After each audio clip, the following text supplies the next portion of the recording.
Urapi bibir lidah hamba-Mu ini agar bisa menyampaikan apa yang menjadi isi hati-Mu, Tuhan.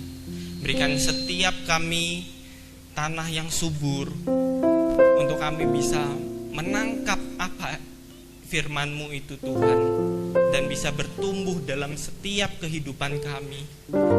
Kami percaya, Tuhan, Engkau sendiri yang menjamah setiap kami, Tuhan. Engkau yang beracara dalam setiap kehidupan kami, Tuhan. Kami berdoa juga untuk persembahan yang telah kami berikan. Kami percaya, Tuhan, kami memberikan itu dengan kasih-Mu, Tuhan. Kami memberikan itu karena kami menyadari bahwa Engkau sudah terlebih dahulu mengasihi kami, Tuhan.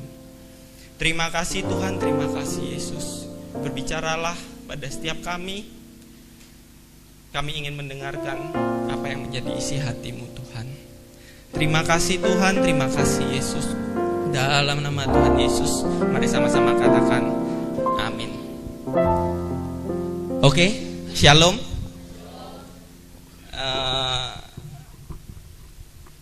Ini baru pertama saya berdiri di sini, ya, masih agak grogi-grogi sedikit. Jadi saya dipercayakan sama Pak Gembala untuk membawakan firman.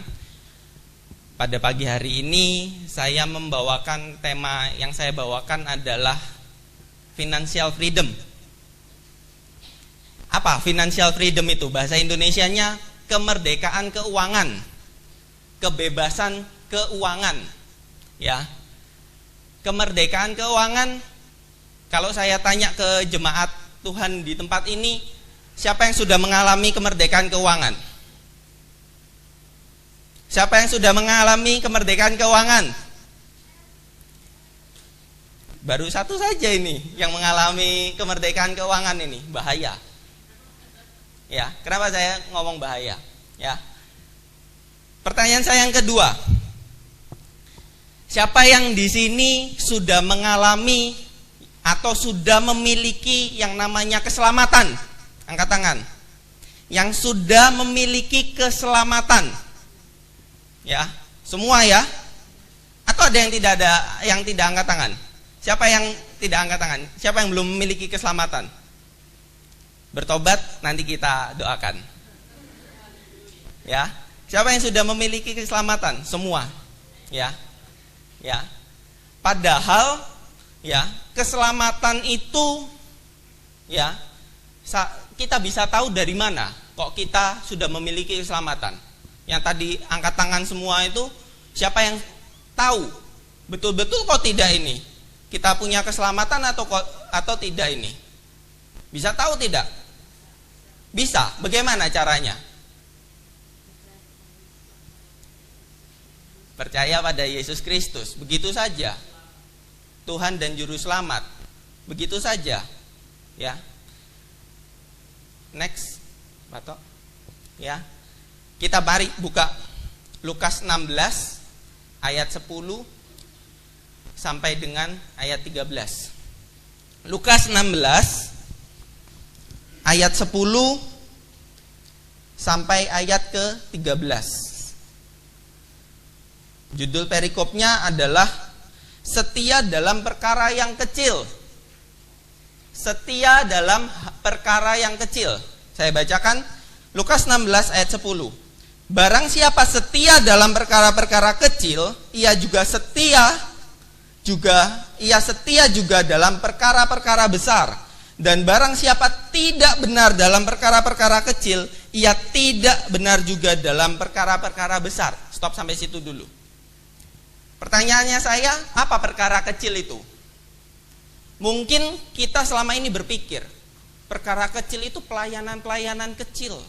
Jadi koster, angkat-angkat kursi, bersih-bersih gereja, atau jadi usher, hanya salami orang.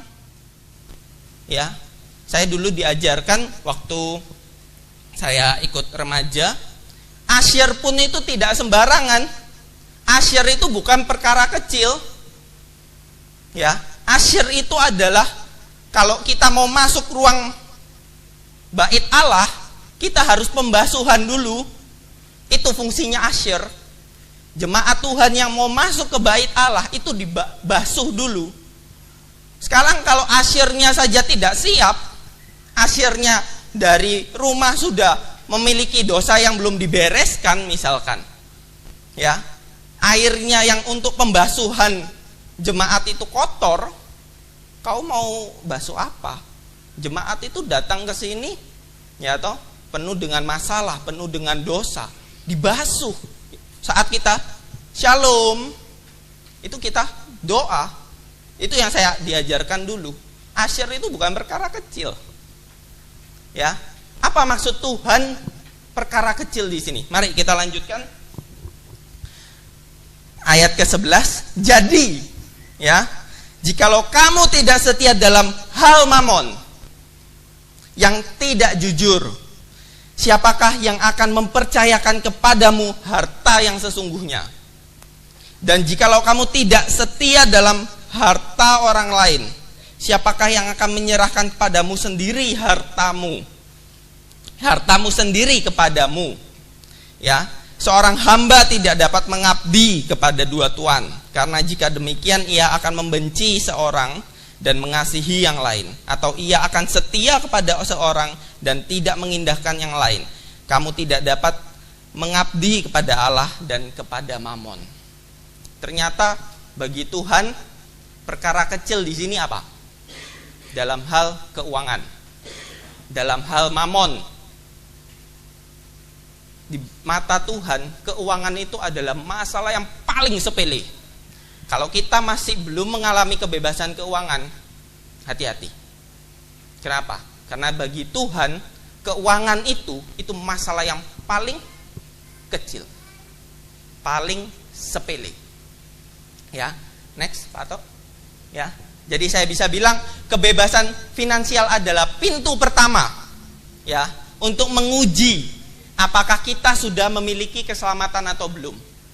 Ya, ini yang jadi pertanyaan saya, pertanyaan pertama. Ya, nanti kita renungkan dalam pulang dari ibadah, kita renungkan, saya ini sudah selamat atau belum? Jangan dipikir kita sudah selamat, ternyata kita belum. Ini pintu pertamanya. Kita kalau sudah bebas keuangan, bebas secara keuangan, bebas secara finansial, itu kita bisa selamat. Kenapa? Seorang muda yang kaya datang kepada Yesus. Dia tanya, ya. Kemudian Tuhan Yesus jawab apa? Jual itu semua hartamu, ya, ikuti aku. Ya, dia sudah melakukan semua firman Tuhan, hukum Taurat itu dia sudah lakukan. Ya, Tuhan nggak melihat dia lakukan apa, tidak. Tapi yang dia disuruh Tuhan pertama kali apa? Jual hartamu, ikuti aku. Itu pintu pertama. Ya, banyak dari kita itu terikat dengan yang namanya mamon, terikat dengan namanya uang. Ya, kenapa? Kenapa saya bilang keselamatan itu, ya, pintu pertamanya yaitu dari kebebasan finansial. Next, Pak Tok. Ya, definisi keselamatan adalah menerima Yesus sebagai Tuhan dan juru selamat. Betul ya? Setuju ya semua ya? Ya, menerima sebagai Tuhan. Apa itu Tuhan? Tuhan itu adalah penguasa tunggal dalam hidup kita. Pertanyaannya sekarang, kalau kita belum mengalami kebebasan keuangan, kita masih terikat dengan yang namanya harta, dengan namanya uang, kira-kira kita sudah selamat atau belum? Yang nomor satu dalam hidup kita itu Tuhan atau uang? Agak keras, ya. Pertanyaan saya, setiap kita refleksikan diri kita, ya. Yang nomor satu dalam, saya ulangi, yang nomor satu dalam kehidupan kita itu Tuhan atau uang? atau harta kita. Ya. Kalau yang nomor satu masih uang, hati-hati. Bertobat. Nomor satu kita Tuhan. Bukan uang. Bukan keluarga kita. Bukan harta kita. Bukan pekerjaan kita. Tetapi nomor satu dalam hidup kita itu adalah Tuhan. Ya, karena keselamatan itu adalah proses manusia yang berdosa itu dikembalikan kepada rancangan Allah yang semula atas hidup kita. Ya. Dengan mengembalikan proses itu, ya, proses pengembalian itu, ya, fokus kita bukan ke hal-hal yang lain, tetapi fokus kita kepada Tuhan. Ya. Next. Ya.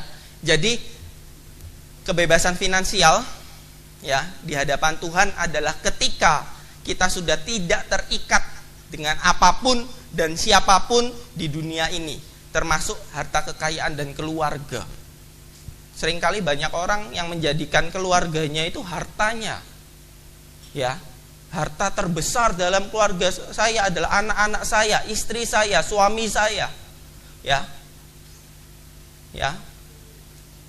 Tapi kita harus sadar, pagi ini saya ingatkan bahwa orang yang memiliki keselamatan itu adalah orang yang menomorsatukan Tuhan. Suatu ketika, ya, kita pasti pernah dengar Don Moon, ya, menciptakan sebuah lagu yang fenomenal, ya, He Will Make a Way, dia buka jalan, ya, itu ternyata terinspirasi dari adik iparnya. Adik iparnya ini dia mengalami kecelakaan satu keluarga dan anak sulungnya itu meninggal. Waktu dia tabrakan mobil, anak-anaknya yang di belakang terpental semua, ya. Satu anaknya leher patah. Ya. Kemudian Don Moon pada saat berangkat di pesawat dia menulis lagu ini, He Will Make a Way. Ya, dia buka jalan untuk sebetulnya untuk adik iparnya ini. Tetapi menakjubkannya, adik iparnya ini tidak marah sama Tuhan. Ini anak sulung, anak yang dikasihi, namanya anak pasti kita kasihi. Diambil sama Tuhan. Apa yang terjadi? Ternyata dari situ dia tidak murtad. Adik iparnya itu tidak murtad, tidak marah sama Tuhan, bahkan pelayanannya semakin gencar. Ini loh, orang-orang yang menomorsatukan Tuhan dibandingkan keluarga, dibandingkan kekayaan, ya, dia dijadikan apapun terjadi dalam hidupnya, dia tidak akan lari, dia tidak akan keluar dari imannya. Ya, dia tidak akan mengingkari imannya. Ya, dia tidak akan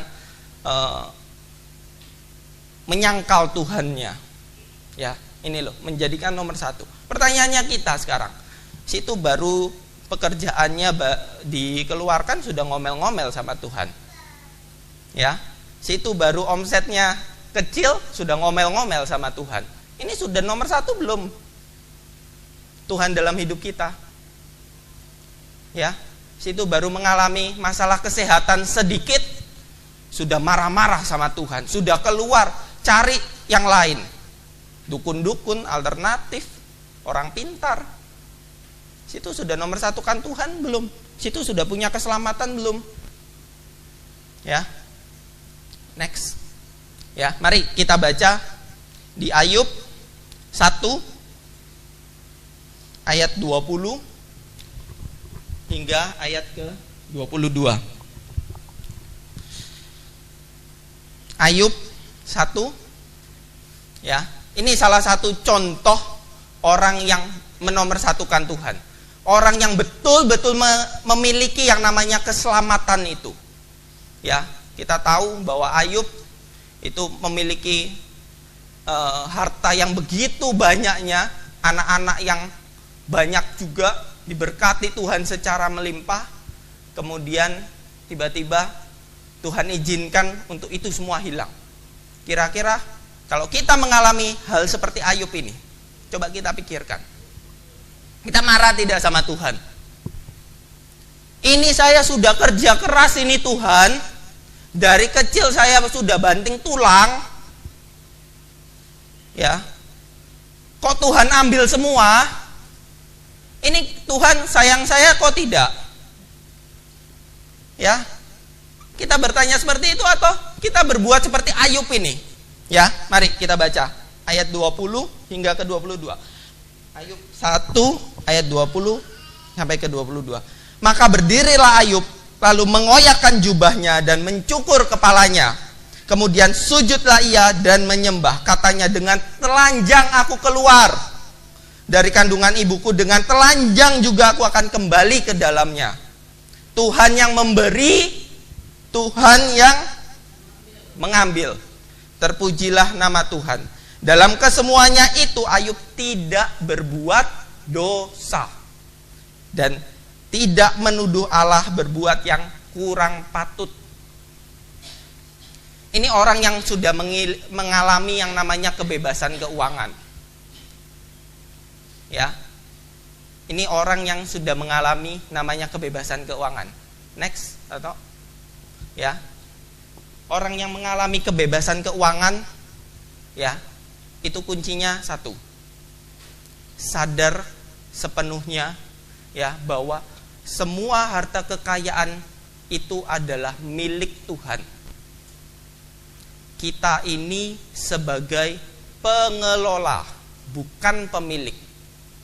Sertifikat boleh nama kita, tapi kita harus sadar itu hanya yang Tuhan titipkan untuk kita kelola. STNK auto, STNK motor boleh nama kita, tapi kita juga harus mengerti ini kita harus kelola dengan baik. Ya, pemiliknya tetap satu, pemiliknya itu Tuhan. Kita harus sadar itu. Ya. Supaya apa? Kita mengalami yang namanya kebebasan keuangan. Ya. Lanjut. Ya. Di Kejadian 2 ayat 15 ini pun jelas dikatakan. Ini Adam dan Hawa. Kejadian 2 ayat 15. Tuhan Allah mengambil manusia itu dan menempatkannya ke dalam Taman Eden. Untuk apa? Mengusahakan dan memelihara. Jelas. Tuhan menempatkan manusia itu dan ke dalam Taman Eden untuk mengusahakan. Ya, Tuhan itu kepingin kita itu menjadi pengelola. Ya, sehingga tidak ada kita keterikatan dengan yang namanya uang. Saya mencontohkan seperti ini. Ya, saya di toko punya yang namanya kasir. Ya, dia terima penjualan, ya, kadang pun kalau ada pengeluaran dia yang bayar-bayarkan, ya. Saya suruh dia bayar, harus mau. Betul ya? Ya. Yang punya uang siapa? Kasir itu bukan. Bukan. Gitu loh. Ya, sama seperti itu. Harta kita yang kita terima saat ini itu bukan punyanya kita. Itu semuanya punyanya Tuhan. Kita hanya untuk kelola. Saat saya suruh kasir saya bayar listrik, terus kemudian tidak mau. Ngapain bayar listrik? Loh, saya sudah suruh untuk bayar listrik, terus kasirnya enggak mau. Namanya mati konyol itu. Ya. Betul ya? Kalau Tuhan suruh kita untuk memberi, kemudian kita enggak mau, mati konyol kita. Sama. Ya. Karena apa? Kita harus sadar dulu bahwa yang kita miliki saat ini itu hanya titipan untuk kita kelola. Ya, lanjut. Di Lukas 21, ya. Kita buka Lukas 21, agak banyak ya ayatnya hari ini, ya. Lukas 21 ayat pertama hingga ayat keempat. Kita masuk ke step selanjutnya, ya. apa sih yang menjadi maksud Tuhan atas kebebasan keuangan dalam hidup kita? Ya. Yang pertama, ya, saya bacakan Lukas 21 ayat 1 hingga ke 4. Persembahan seorang janda miskin. Ketika Yesus mengangkat mukanya, ia melihat orang-orang kaya memasukkan persembahan mereka ke dalam peti persembahan. Ia melihat juga seorang janda miskin memasukkan 2 peser ke dalam peti itu. Jadi di sini ada 2 kejadian. Orang kaya yang memberikan persembahan dengan seorang janda miskin yang memberikan 2 peser. 2 peser itu berapa? Ada yang tahu tidak? 2 peser itu kalau kira-kira sekarang dengan uang rupiah begitu bisa tahu tidak? Upah 1 hari itu 1 dinar. 1 dinar itu 128 duit. Ya, saya ulangi. Upah 1 hari itu adalah 1 dinar. 1 dinar itu 128 duit. 1 duit itu 2 peser. Kalau kita hitung-hitung cepat saja, kemarin saya sudah hitung juga. Kalau upah minimum kita ikut NTT punya, misalkan 1,4, ya, upah minimum regionalnya adalah 1,4, ya, kita bagi itu berarti 30 hari, itu 1 bulan. 1 harinya berarti sekitar 50.000, ya, 1 hari. 1 dinar berarti kalau kita kurskan dengan mata uang NTT berarti, ya, itu 50.000. 50.000 itu 128 duit. Kita bagi lagi, ya, atau 256 peser. Ya, 50.000 dibagi 256 peser. Ya, 1 peser itu sekitar 400 rupiah. Sehingga 2 peser itu berapa? 800 rupiah. Ya, kita lanjut. Lalu ia berkata, Tuhan Yesus berkata, aku berkata kepadamu, sesungguhnya janda miskin ini memberi lebih banyak daripada semua orang itu. Kira-kira kalau orang di mata kita ini, ya, orang yang memberi lebih banyak itu orang kaya atau orang miskin? Orang kaya atau orang miskin? Orang yang memberi lebih banyak itu orang kaya atau orang miskin? Ya, Tuhan, di mata Tuhan ternyata janda miskin ini lebih kaya loh. Betul ya? Janda miskin ini lebih kaya di mata Tuhan dibandingkan orang yang kaya yang memberikan. Wah, mungkin saya bayangkan itu koin-koin emas itu masuk, wah, banyaknya luar biasa. 1 kumpul koin emas dimasukkan. Tapi 2 peser ini lebih banyak ternyata. Ya, lanjut. Sebab mereka semua memberi persembahannya dari kelimpahannya, tetapi janda ini memberi dari kekurangannya.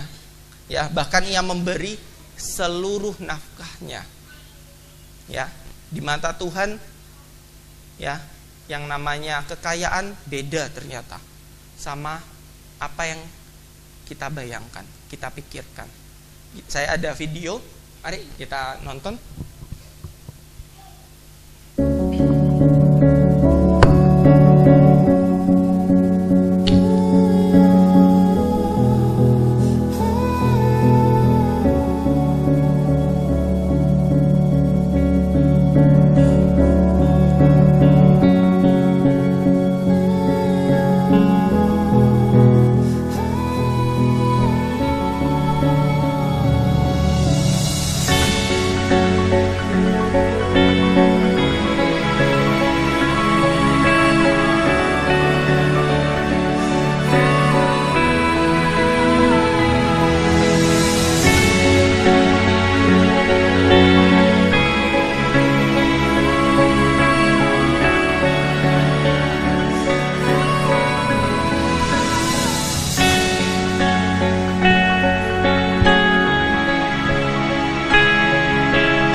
Jadi ceritanya ini ada satu orang itu membuat rekaman secara diam-diam, ya.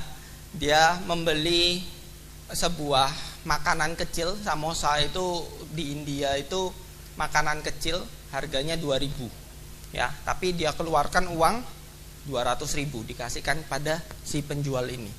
Penjualnya ini bingung pertamanya, uang kecil saja tuan, dia bilang, ya. Tapi orangnya ini bilang, oh enggak, itu berkat Tuhan untuk kamu. Dia bilang seperti itu, terus ditinggal. Apa yang terjadi? Orangnya itu bengong. Kemudian dia datangi ke pembeli ini, dikembalikan uang yang dikasih, ya, yang dikasih tadi. Enggak, ini kerja saya cukup dengan kerja keras saya, dia bilang, ya. Dia tidak, istilahnya, kasih uang ini kepada orang yang lebih membutuhkan. Kasih uang ini kepada orang yang lebih membutuhkan, ya. Bagi saya, penjual samosa ini itu adalah orang kaya, ya. Karena apa?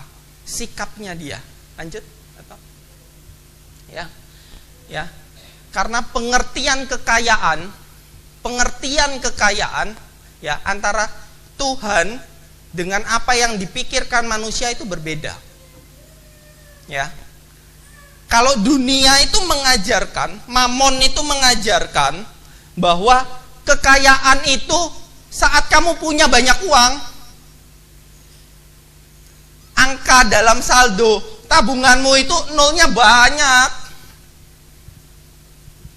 Itu yang diajarkan dunia. Kamu sudah bukan harus mencukupi kebutuhanmu lagi. Uang itu sudah harus mencukupi gaya hidupmu. Itu baru dibilang, kalau dunia mengatakan itu kaya, itu bebas secara finansial, ya.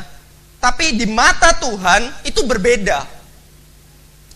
Kekayaan itu, kebebasan finansial itu adalah masalah hati kita. Masalah hati kita. Kita masih terikat tidak dengan apa yang namanya uang itu? Atau kita menjual Tuhan kita dengan uang itu, ya, tipu sana tipu sini untuk dapat uang. Nah, hati-hati, ya, bohong sana bohong sini untuk dapat uang. Hati-hati, ya. Next, ya. Sekarang saya kasih bagaimana cara untuk memiliki kemerdekaan finansial di hadapan Tuhan, ya. Kita harus bisa memiliki yang namanya kemerdekaan finansial. Karena apa? Kemerdekaan finansial itu adalah tolak ukur kita. Apakah kita memiliki keselamatan itu atau tidak? Kita boleh angkat tangan, saya pasti memiliki keselamatan. Pada saat kita masuk surga, badalah masuk neraka ternyata. Kita masih belum punya keselamatan. Karena apa? Kita masih menomorsatukan uang. Ya. Ya. Bagaimana cara memiliki keselamatan di hadapan Tuhan? Yang pertama adalah kita harus sadar sepenuhnya bahwa harta yang kita miliki itu adalah milik Tuhan seutuhnya, bukan milik kita. Ingat kembali kepada si pengelola. Kita ini posisikan diri kita ini hanya pengelola. Kita ini kasir. Ya, iklannya lebih tinggi, kasir. Ya, ada itu. Ya. Kita ini hanya kasirnya Tuhan. Kita bisa menerima, kita bisa mengelola, kita bisa memberi. Tapi posisikan diri kita bukan memiliki harta itu. Harta itu punyanya Tuhan. Kita hanya diserahi untuk kita kelola. Oke? Sadarkan ini dulu dalam setiap kita. Ketahui dulu ini. Supaya apa? Kita memiliki yang namanya kebebasan finansial, ya. Yang selanjutnya adalah kita harus melakukan 3 setia. 3 setia. Apa 3 setia itu? Yang pertama adalah setia menerima, yang kedua adalah setia mengelola, dan yang ketiga adalah setia memberi. Ya. Saat kita sudah mengaku bahwa Tuhan Yesus ada Tuhan dan Juru Selamat, ya, kita menomorsatukan Tuhan, ya, kita harus sadar dulu. Yang pertama tadi, harus sadar sepenuhnya bahwa harta kita adalah milik Tuhan, ya, bukan milik kita, ya. Kemudian kita harus melakukan 3 setia. Yang pertama, setia yang pertama. Next. Setia menerima, ya. Setia menerima, kita menerima berkat Tuhan itu harus memiliki motivasi yang benar. Mari kita buka Yakobus 4. Yakobus 4 ayat 2 hingga ke 3. Ya. Yang pertama, memiliki motivasi yang benar, ya. Yakobus 4 ayat 2 hingga yang ketiga. Saya bacakan. Kamu mengingini sesuatu, tetapi kamu tidak memperolehnya. Lalu kamu membunuh. Kamu iri hati, tetapi kamu tidak mencapai tujuanmu. Lalu kamu bertengkar dan kamu berkelahi. Kamu tidak memperoleh apa-apa karena kamu tidak berdoa. Ayat selanjutnya, atau kamu berdoa juga, ya, tapi kamu tidak menerima apa-apa karena kamu salah berdoa.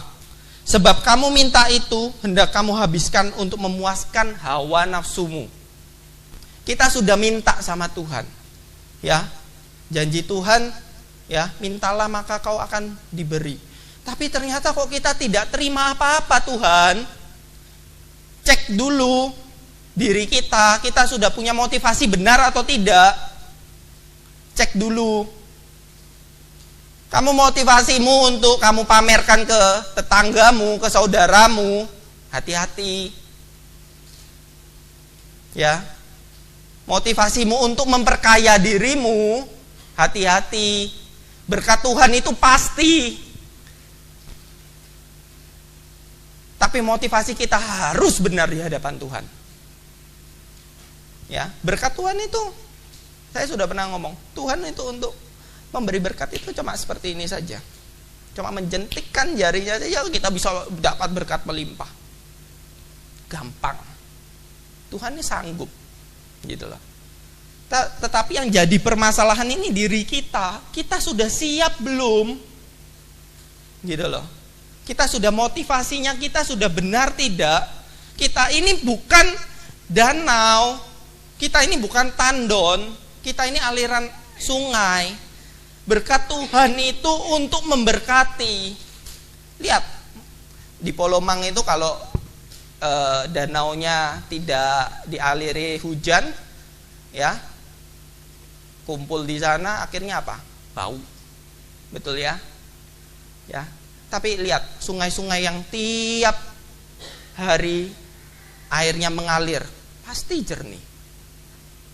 Ya, karena apa? Berkat Tuhan itu bukan untuk memperkaya diri kita. Ya, tapi berkat Tuhan itu untuk memberkati orang lain. Amin. Ya, saya ulangi. Ya. Berkat Tuhan bukan untuk memperkaya kita, tetapi berkat Tuhan agar kita bisa memberkati orang lain. Ya, jadi kalau kita motivasi masih salah, kita untuk memperkaya, Tuhan berkati aku Tuhan. Kalau saya, toko biar rame terus Tuhan, tembus target Tuhan, omsetnya besar Tuhan. Tanya dulu setiap kita, saya berdoa itu untuk apa? Untuk supaya saya kaya? Atau saya untuk bisa memberkati orang lain? Gitu loh.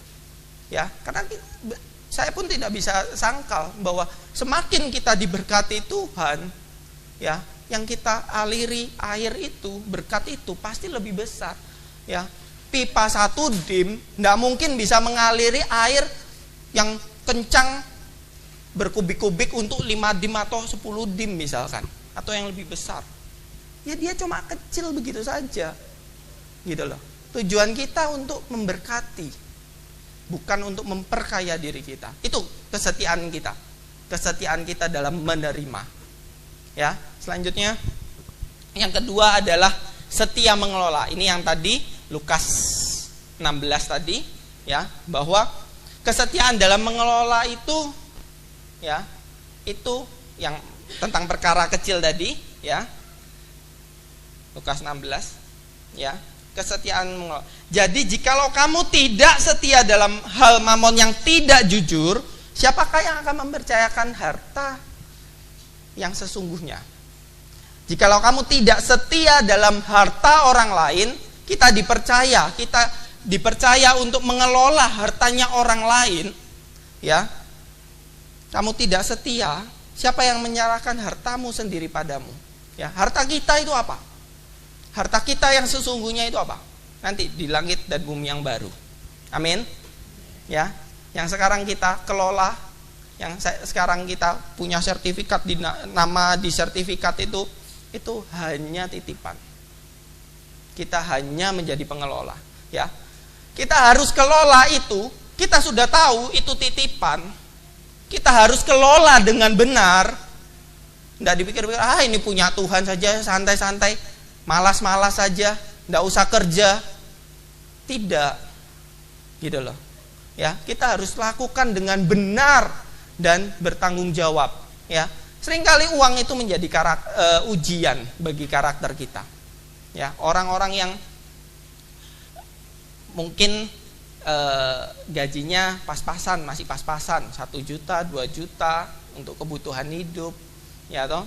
Kemudian tiba-tiba dinaikkan sama Tuhan, dipercayakan lebih jadi 5 juta, 10 juta, sampai 20 juta punya istri lagi. Ya. Ya, uang itu menjadi ujian bagi kita. Kita itu punya karakter tidak? Kita itu punya integritas tidak di hadapannya Tuhan? Ya.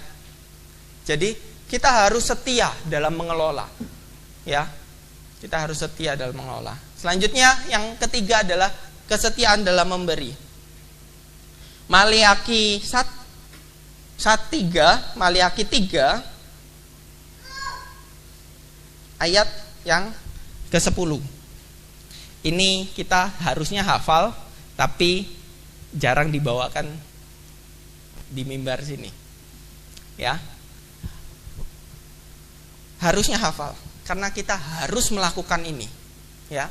Bawalah seluruh persembahan persepuluhan itu ke dalam rumah perbendaharaan, supaya ada persediaan makanan di rumahku, dan ujilah aku, kata Tuhan, firman Tuhan semesta alam, apakah aku tidak membukakan bagimu tingkap-tingkap langit dan mencurahkan berkat kepadamu sampai berkelimpahan.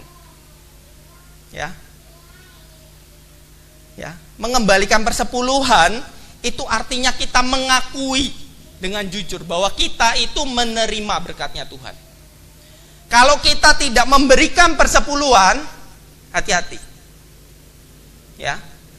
Kita tidak memberikan persepuluhan, kita artinya tidak jujur di hadapannya Tuhan. Kita masih mencuri. Kita masih terikat dengan namanya uang. Ya. Artinya melepaskan. Perpuluhan itu artinya apa? Melepaskan hati kita dari keterikatan duniawi dan memberikan hati kita pada Tuhan.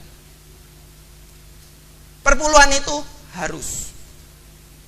Ya, persembahan perpuluhan itu harus. Karena apa? Perpuluhan itu kecil. Kita itu sudah menerima 10 kali lipat dari yang kita berikan perpuluhan. Kita harus akui itu di hadapan Tuhan. Kalau kita tidak ngasih perpuluhan, hati-hati. Kita masih belum bebas secara finansial. Kita masih tidak jujur sama Tuhan. Tapi ini kan saya kasih juga persembahan tantangan, persembahan untuk pembangunan gereja, untuk pelayanan. Beda.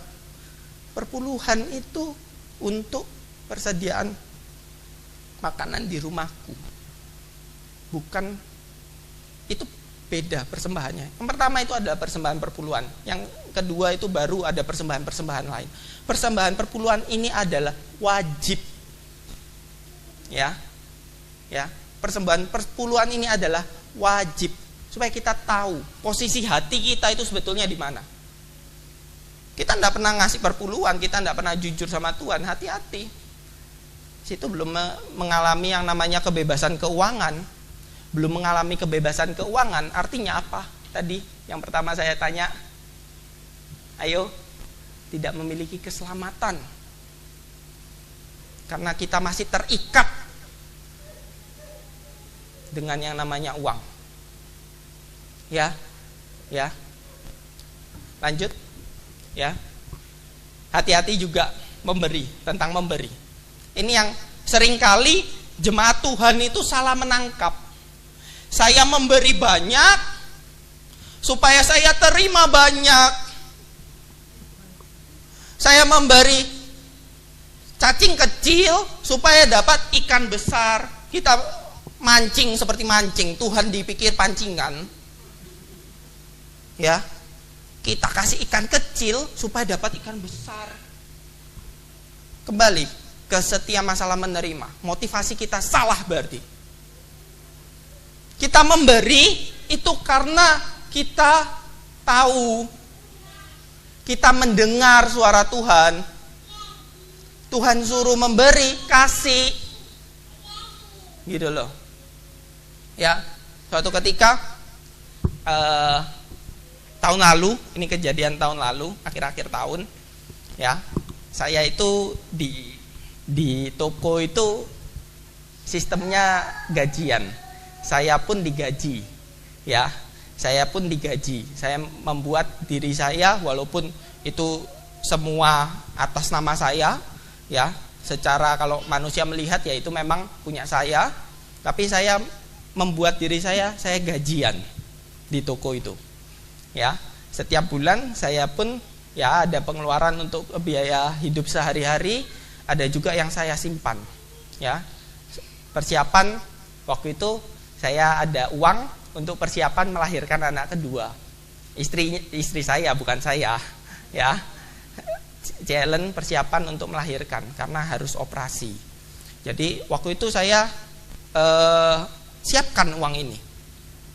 Saya siapkan uang ini supaya ndak pada saat operasi tiba-tiba biayanya kita ndak punya uang, repot juga gitu loh. Karena saya tidak pakai uang toko, tidak. Ya, uang toko itu bagiannya toko, ini bagiannya saya, ya. Jadi suatu ketika waktu itu pas yang bulan apa itu ya, September November ya, itu gempa tahun lalu. Kita gempa di sini, ya toh, di Alor ini mengalami gempa.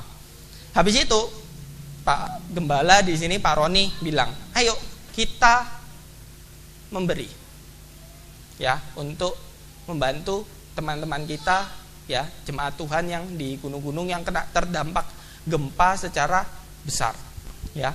Waktu itu saya cuma doa sama Tuhan, ya, saya harap sih kasih ya cuma biasa-biasa saja gitu loh.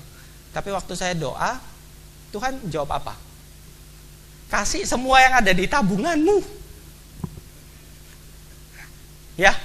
Jadi Tuhan itu ngomong, waduh Tuhan, betul dah ini Tuhan, ini saya harus persiapan ini tabungan saya untuk persiapan melahirkan Ellen.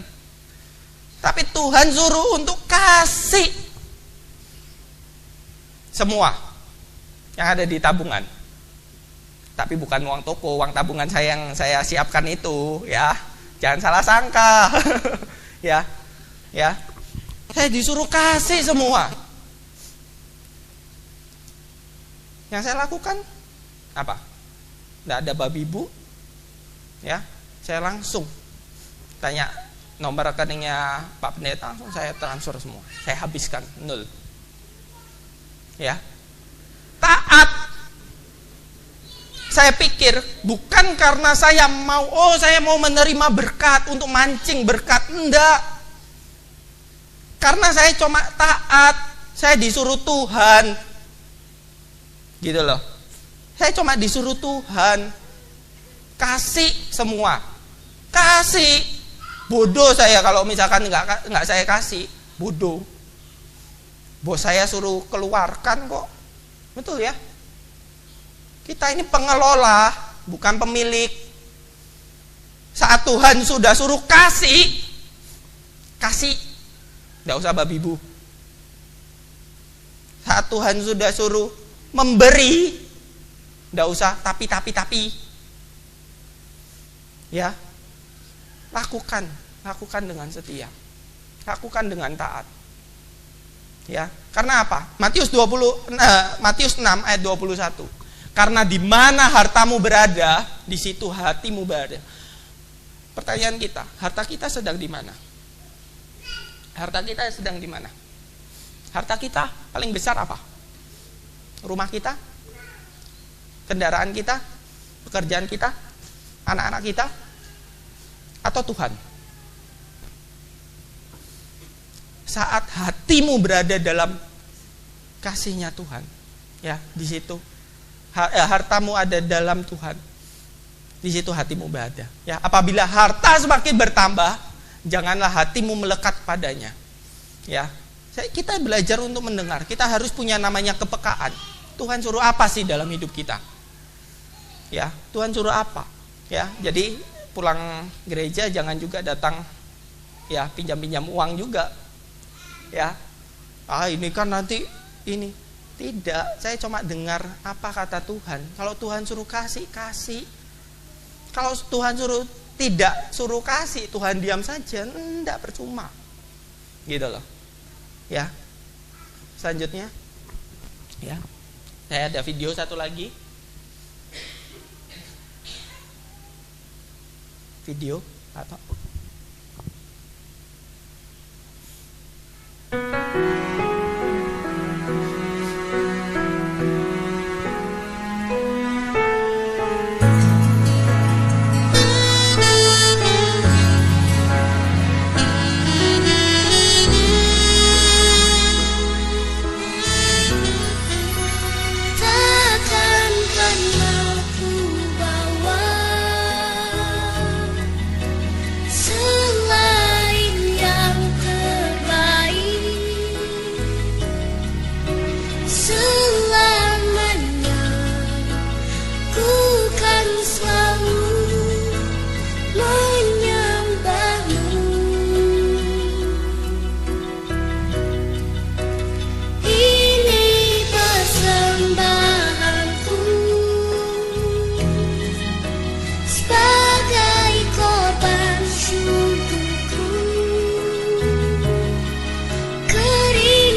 Selanjutnya 2 Korintus 9 ayat terakhir. 2 Korintus 9 ayat 6 sampai dengan 8. Camkanlah ini, orang yang menabur sedikit akan menuai sedikit juga, dan orang yang menabur banyak akan menuai banyak juga. Hendaklah masing-masing memberikan menurut kerelaan hatinya, jangan dengan sedih hati atau karena paksaan.